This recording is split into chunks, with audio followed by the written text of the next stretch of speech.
Perusahaan Jakarta dan Pusat Dokumentasi Sastra HBAC. Perkenalkan, nama saya Diki Lukman Hakim, Kepala UP Perpustakaan Jakarta dan Pusat Dokumentasi Sastra HBAC. Tadi sudah dijelaskan oleh Bang Arul ya, ada banyak yang ternyata sudah ada spoilernya dikit-dikit lah, tapi ada videonya juga, lumayan ada gambaran sedikit ya. Jadi Perpustakaan Jakarta dan PDS HBAC itu baru kita resmikan tepatnya itu pada tanggal 7 Juli 2022 di gedung yang baru ini. Sebelumnya kami bertempat di gedung yang lama di sebelah ujung Taman Ismail Marzuki.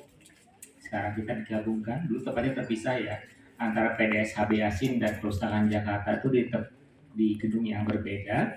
Tapi karena sekarang PDS HBAC sudah bergabung di Pemprov DKI Jakarta, maka dari itu sekarang jadi dalam satu institusi atau satu organisasi. Nah, teman-teman mungkin untuk di PDS mungkin akan banyak sekali koleksi-koleksi sastra yang memang sudah dikelola oleh almarhum Bapak Habib Yasin. Jadi banyak sekali naskah-naskah otentik dari para sastrawan lama seperti dari Hairil Anwar, kemudian Asrul Sani, kemudian dari Pramudia Anakatur, itu ada koleksinya kita pajang di sana ya. Nanti adik-adik bisa lihat, kebetulan hari ini kita sedang ada pameran koleksi-koleksi dari PDS HB Yasin. Nanti secara tematik kita akan coba pamerkan. Badan manusia. Walau seabad hidup di dunia, hanya sedetik di samudra masa.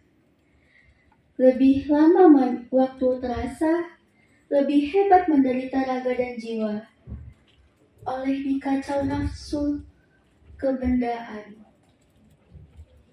Di atas bumi sedang berputar, hilangkan anggara murka. Ciptakan bahagia di stasiun antara, dari keabadian ke abadian. Terima kasih. Itu kita harus kerja keras. Nah, ini adalah keuntungan kamu-kamu, semuanya serba ada, serba digital, serba praktis. Artinya bahwa kamu harus menjadi lebih pintar dari kita-kita dulu. Karena kita dulu itu susah cari bahan, kalau mau belajar, mau mengetahui segala sesuatu itu sulit sekali. Tinggal tergantung kita mau, ya kita cari, kita nggak mau, ya udah kita nggak usah nyari apa-apa. Tapi bahwa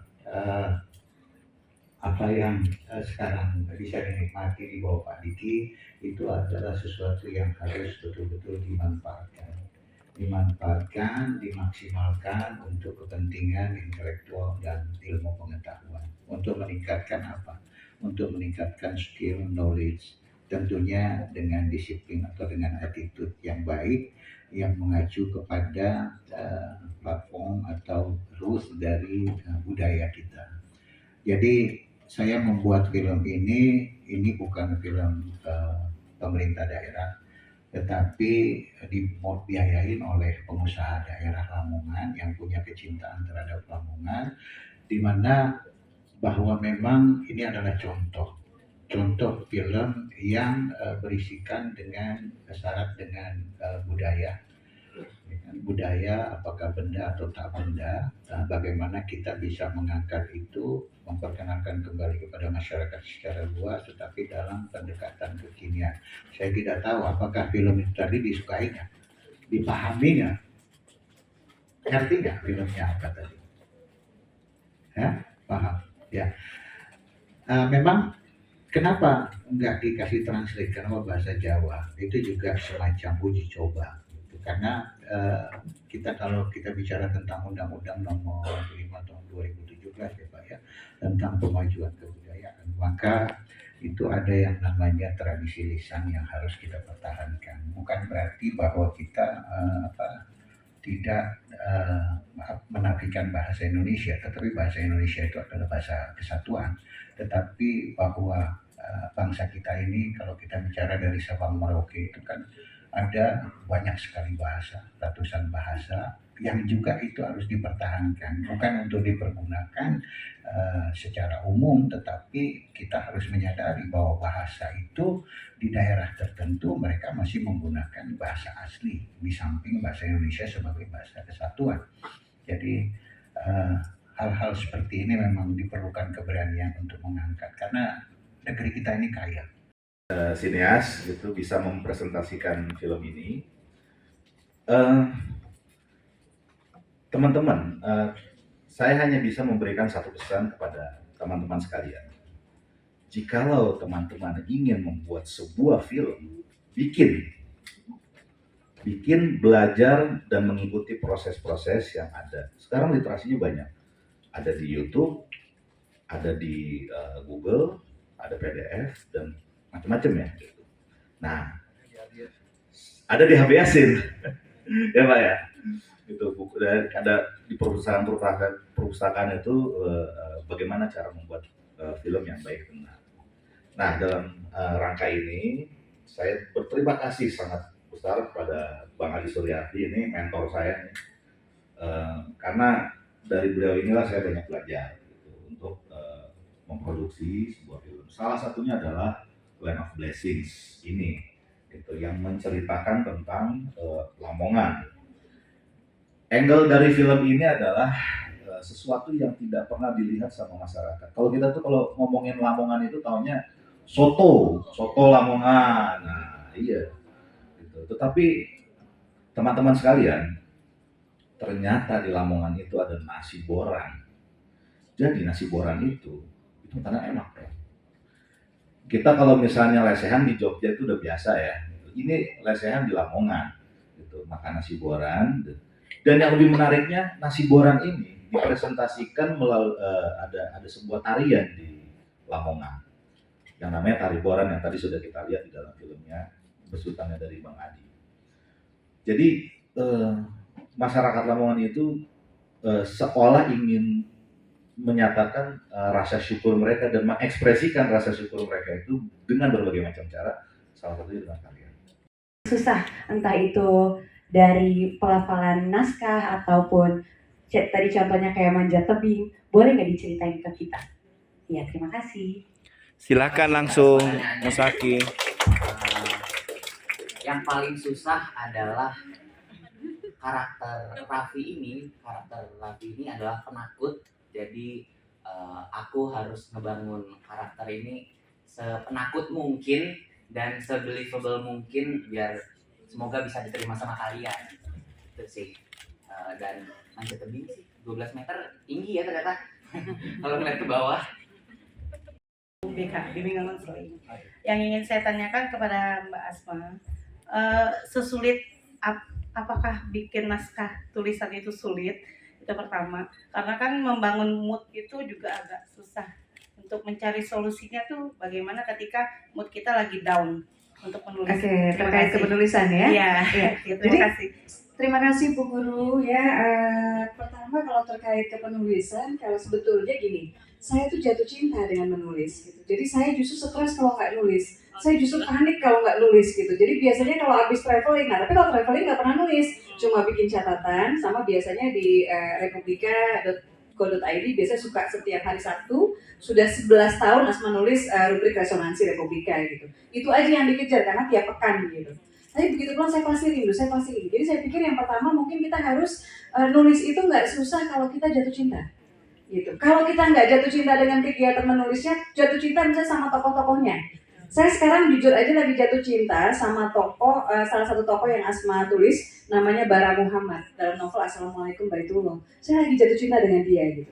Jadi temukan sesuatu yang kita cintai gitu. Dan menulis itu sebetulnya gini, bisa juga kita menemukan kemudahan-kemudahannya. Kayak misalnya bahwa profesi penulis itu bebas secara waktu. Jadi bisa digandengkan, dinikahkan dengan profesi apapun. Ibu guru menulis, wah cakep ya. Murid-murid ya, siswa menulis, ayo gitu ya. Jadi kenapa enggak gitu? Karena Putri Salsa dulu ketika dia awal menulis, di usia SMP kelas 2, dia punya penghasilan, dia punya 13 buku, dia punya penghasilan tuh senilai UMR. Gitu, usia 13 tahun gitu. Jadi oke banget sebetulnya nulis, apalagi sekarang ini ada yang namanya aplikasi kepenulisan. Kita bisa nulis di sana, tinggal pilih aplikasi yang misalnya anti porno literasi dan pornografi gitu. Nah yang lainnya apa ya? Saya kira kalau karena saya awalnya sudah cinta, saya nggak mutan. Kalau menurut saya penulis itu harus punya self disiplin, harus punya kedisiplinan pribadi gitu ya. Kenapa? Karena nggak ada yang nguber-nguber kita. Kalau dia ini kan ada yang nguber-nguber nih gitu ya. Kapan nih gitu syutingnya gitu kan ya? Kapan reading gitu kan ya? Kapan ini ya? Ada yang nguber-nguber gitu. Profesi lain ada gitu. Penulis kecuali dia wartawan, nggak ada yang nguber-nguber dia untuk tulisan dia. Kita bergandeng tangan bersama. Oke. Marcel. Lama kita bergandeng tangan. Tapi kamu ngerasakan lagunya asik kan? Kita kayak gitu kan biasa. Dia goyang loh tadi. Selama kita bergandeng tangan bersama. Oke, tepuk tangan buat Marcel sama-sama. Bentar hadiahnya. Wow. Dapat hadiah. Pasti dapat buku, Kak Asma. Bukunya buku rekening. Ya. Kak Asma selalu ngasih buku. Kali ini kayaknya buku rekening. Banknya apa ya? Oh, dapatnya Mandiri, bener. Oh, dapat buku. Yeay. Bukunya langsung. Nanti kalau di IGSI ya, mention kita semua ya. Mention kita semua. Jangan Tuh. lupa boleh minta tanda tangannya Muzaki nanti. Ya, nanti minta tanda tangan ya. Foto dulu. Foto. Marcel ya, sini Marcel. Marcel. Iya.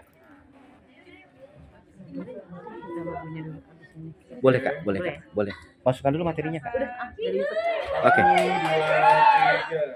Lagi 1, 2, 3. Sejujurnya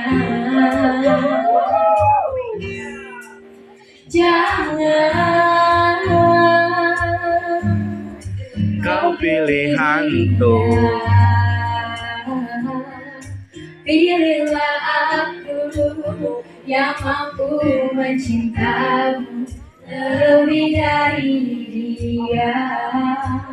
Bukan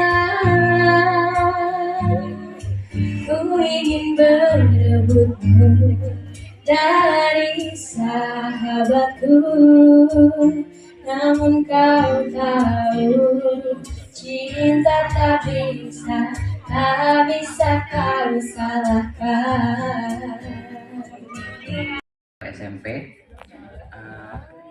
Kalau film anak penangkap hantu ini, kalau nggak salah film ke 18 apa? Waduh, 18. Kalau nggak salah. 18. Setahun lebih dari satu.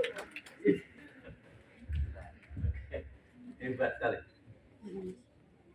Ke-20 malah. Waduh, 20. Tepuk tangan dong. Petualangan Anak Penangkap Hantu adalah film Muzaki yang ke-20. Saya nonton semua filmnya dari sejak dia pertama main film, macam-macam film dia main, dan ini sebetulnya film ini nakutin gak sih? Ini film petualangan, seru dan tetap ada, tapi petualangannya lebih banyak. Oke, pertanyaan saya, apakah film ini untuk kategori film kan terbagi ya, 17 tahun, 13 tahun, semua umur. Film ini untuk berapa lolosan? 21 tahun ke atas. Enggak dong, untuk semua umur. Untuk semua umur. Jadi bebas, kalian semua boleh ajak keluarga, boleh ajak adik-adik, boleh ajak papa dan mama, dan tante, ya, untuk menonton ke bioskop rame-rame. Pada saat film ini akan tayang besok di bioskop, menurut pendugaan Mbak Asma, film ini akan tayang di bioskop pada bulan Segera. Jadi kita minta doa dari di tahun teman-teman 2000. semua. Mudah-mudahan film Petualangan Anak Penangkap Hantu karena udah diundur 2 kali ya. Udah diundur, harusnya tuh hari ini tayang.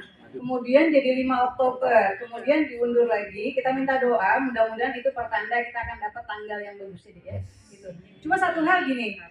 Jadi anak-anak Asma, Putri Salsa dan Adam Putra Firdaus yang nulis bukunya, itu kan nulis ketika mereka usianya yang 1 7 tahun, yang 1 10 tahun gitu kan Pak Yan ya gitu. Dan nonton filmnya ketika mereka udah usia 20-an kan gitu kan. Nah, ketika mereka nonton, uniknya adalah ketika kita nonton rough cut-nya yang masih CGI-nya masih hijau-hijau gitu ya, masih belum jelas gitu ya. Itu mereka tuh bisa kalau nggak ketawa ngeri, kalau nggak ketawa ngeri, kalau nggak ketawa ngeri gitu aja. Jadi filmnya nanti mudah-mudahan adik-adik nonton ya. Terus kita janjian yang di sini ya, harus janjian sama Muzaki ya. Nah, janjiannya adalah nonton di hari pertama, siap nggak? sama-sama iya ya. Begini, wisata sastra film. Kenapa kita mementingkan sastra dalam dunia, dalam pergaulan kita ya? Karena saya lihat belakangan ini banyak sekali kaum intelektual yang sangat terhormat tetapi bahasanya sangat-sangat tidak, saya bilang tidak beradab, ya, biadab. Kenapa? Karena mereka tidak mengenal sastra. Sastra ini akan memperhalus tata bahasa kita, kata-kata kita, dan juga perilaku kita sehari-hari. Saya sangat mengagumi H.B. Yasin, Hairil Anwar, tokoh-tokoh sastrawan Indonesia, termasuk Bang Anantatur, Rama dan Taha dan lain-lain. Bagaimana bahasa Indonesia mereka sangat indah, sangat baik. Dibandingkan dengan politikus-politikus pada masa kini, saya bisa muntah dan enak melihat gaya bicara mereka. Itulah sebabnya saya senang sekali kalau anak-anak SMK, SMP dan menjadi SMA. pelanggan Ya. ke perpustakaan-perpustakaan. Karena dengan banyak membaca buku-buku, apalagi dari Balai Pustaka atau dari karya-karya pujangga kita, itu akan memperhalus hati kita, nurani kita, bahwa kita ini memiliki bahasa Indonesia, bahasa pemersatu yang sangat-sangat indah, lebih daripada bahasa Inggris atau bahasa manapun ya. Bahasa Indonesia itu indah sekali. Dan yang pertama tentu saja Petualangan Anak Penangkap Hantu ditulis oleh Mbak Asma Nadia dalam tempo berapa lama? Silakan Mbak Asma. Ya, bismillahirrahmanirrahim. Assalamualaikum warahmatullahi wabarakatuh. Selamat siang rekan-rekan sekalian ya, rekan-rekan kesannya gue muda ya. Ya jadi adik-adik ya, Petualangan Anak Penangkap Hantu itu sebetulnya ya ide pertamanya itu dari putranya Asma. Jadi dari anak Asma namanya Adam Putra Firdaus ya. Di Instagramnya Adam Putra Firdaus atau @putrafirdaus. Dan dia itu dulu penulis cilik gitu. Dia penulis cilik di usia 9 tahun. Jadi 9 tahun dia datang ke Asma, terus dia bilang, "Bunda ajarin aku nulis," katanya. Saya bilang, "Kamu kenapa pengen jadi penulis?" gitu. Rupanya kakaknya lebih dulu menulis, dan waktu itu Putri Salsa itu salah satu penulis buku anak paling bestseller KKPK ya, KKPK di Mizan. Jadi kakaknya pernah bikin buku Anak Penangkap Hantu. Adam akhirnya bikin buku, tapi anak penangkap hantunya Kak Caca tuh beda. Jadi anak penangkap hantunya tuh imajiner gitu, yang hantu bisa jalannya mundur gitu. Jadi ada anak yang suka nangkep-nangkepin hantu dimasukin ke toples gitu. Jadi untuk menaklukkan rasa takut. Nah, kemudian Adam akhirnya bikin judulnya dulu Mostly Ghostly sama Mostly Spooky gitu. Dan itu diterbitkan dan lumayan bestseller waktu itu. Ceritanya cerita anak penangkap hantu ini. Nah, beberapa tahun kemudian setelah anak-anak Mbak Asma Bunda udah besar gitu ya, sekarang mereka udah besar-besar. Jadi yang satu ada yang udah baru lulus kuliah, Adam Putra tuh baru lulus kuliah di Fakultas Hukum UI. Kakaknya sudah bekerja, lulus juga dari Fakultas Hukum UI juga gitu. Sekarang udah punya anak satu gitu. Nah, kemudian pengen di Republika pengen menerbitkan lagi Anak Penangkap Hantu. Jadi akhirnya kita bikin ini jadi proyek keluarga. Bunda Asma Nadia ikut nulis, ayahnya ikut nulis ya, kemudian kakaknya ikut nulis, dan kita ambil judul si kakak untuk cerita si adik gitu ya. Judulnya Anak Penangkap Hantu. Tepuk tangan dong. Oh ya, berapa lamanya sebetulnya perjalanan jadi panjang. Tapi kalau yang Petualangan Anak Penangkap Hantu karena sebagian ceritanya udah selesai ya, jadi mungkin sekitar 3 bulanan atau 4 bulan gitu Pak. Itu. Oke, makasih. Terima kasih. Kalau untuk Musakil Ramdan ya. Musakil Ramdan ini adalah pemain anak-anak yang sudah main film banyak sekali. Dalam hitungan saya di luar kepala sudah lebih dari 10 ya. Nah, nanti saya akan menanyakan ya, bagaimana Musakil Ramdan mulai dari main film sampai sekarang film yang keberapa? Silakan. Dari mulai, karena saya kenal kamu itu waktu masih Ini ya Pak. kelas berapa ya waktu itu? Kelas 3 atau kelas berapa? Coba. Silakan. Assalamualaikum warahmatullahi wabarakatuh. Kalau perjalanan aku main film dari umur 6 tahun.